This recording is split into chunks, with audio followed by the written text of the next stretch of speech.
மத்தேயு எழுதிய நற்செய்தி அதிகாரம் 10 இறைவசனங்கள் 1 முதல் 7 முடிய.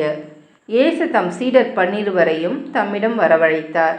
தீய ஆவிகளை ஓட்டவும் நோய் நொடிகளை குணமாக்கவும் அவர்களுக்கு அதிகாரம் அளித்தார்.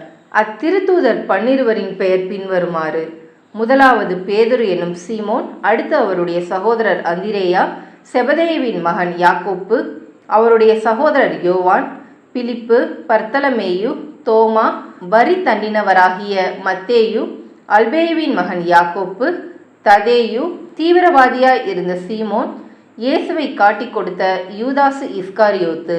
இயேசு இந்த 12 அனுப்பிய போது அவர்களுக்கு அறிவுரையாக கூறியது: பிற இனத்தாரின் எப்பகுதிக்கும் செல்ல வேண்டாம், சமாரியாவின் நகர் எதிலும் நுழைய வேண்டாம்.